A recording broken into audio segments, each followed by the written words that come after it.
할렐루야. 하나님의 꿀벌 한승삼 목사입니다. 오늘도 말씀과 기도로 시작하는 여러분 가정과 일터에 하나님의 풍성한 은혜가 임하시기를 간절히 축복합니다. 오늘은 민수기 8장 17절 말씀인데요. 내가 애굽 땅에서 모든 처음 태어난 자를 치던 날에 그들을 내게 구별하였음이라.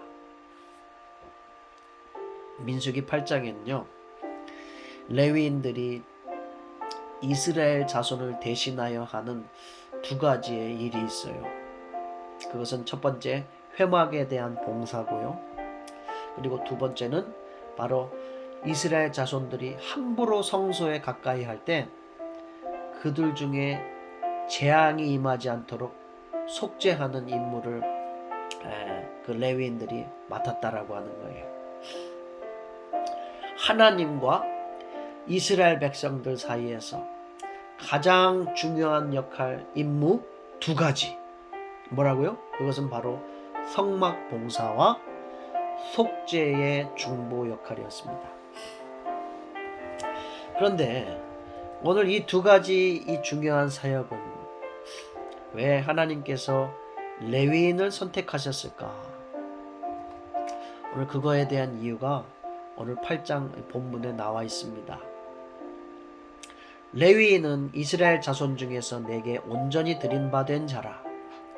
이스라엘 자손 중 모든 초태생 곧 모든 처음 태어난 자 대신 내가 그들을 취하였나니, 이스라엘 자손 중에 처음 태어난 것은 사람이든지 짐승이든지 다 내게 속하였음은 내가 애굽 땅에서 모든 처음 태어난 자를 치던 날에 그들을 내게 구별하였음이라. 아멘. 한마디로 장자와 초태생 대신에 그것을 다 죽이는 대신 레위인을 내가 대신 받겠다라고 하는 하나님의 선택이죠. 하나님의 약속이죠.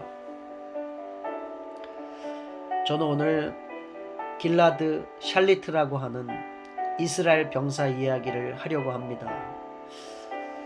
그는 2005년 7월에 군복무를 시작한 이스라엘의 병사였고요.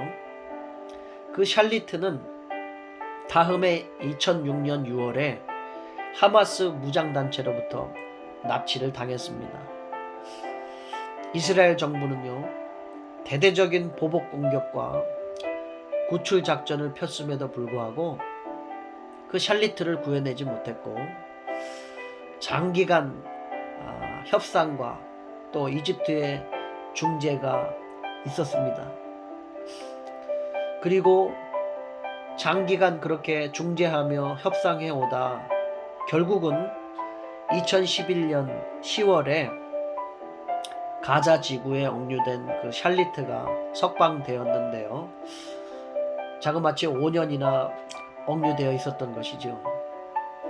그런데요, 그 석방 조건은 바로 이스라엘 교도소에 수감 중인 팔레스타인 재소자 1027명을 맞교환하는 조건이었다고 하는 것입니다.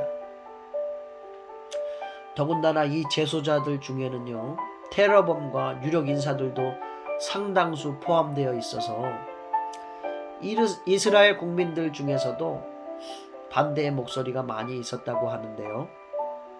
그럼에도 불구하고 이 길라드 샬리트, 이 한 사람을 살리기 위해서 1027명을 풀어주는 유례없는 협상을 한 이스라엘 총리와 정부의 노력이 아주 감동적입니다.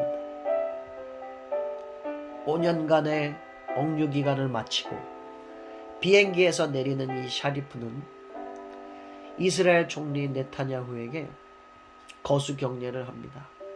그리고 주변에서 이 방송이 나가며 온 국민들이 환호하고 그를 반갑게 맞아 주었습니다.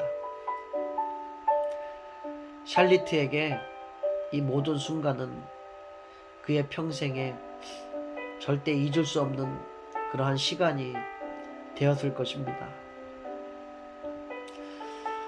이스라엘 자손의 장자와 짐승의 초태생을 대신했던 레위인, 그리고 1대 1027명과 맞바꿔진 길라드 샬리트의 이 마음, 오늘 이 레위인과 이 샬리트의 마음이 그래도 동일한 그러한 감격과 감동과 책임과 그러한 잊을 수 없는 그러한 순간의 마음이 아니었을까 생각을 해봅니다.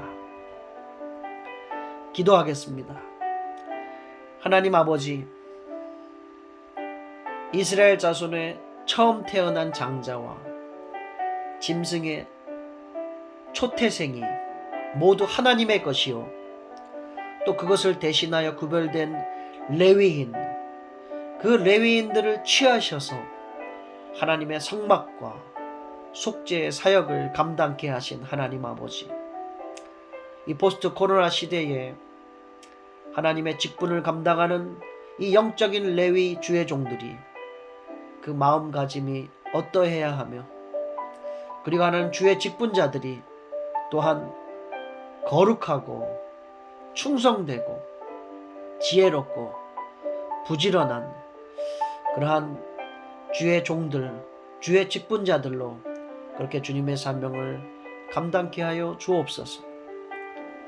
예수님의 이름으로 간절히 기도하옵나이다. 아멘.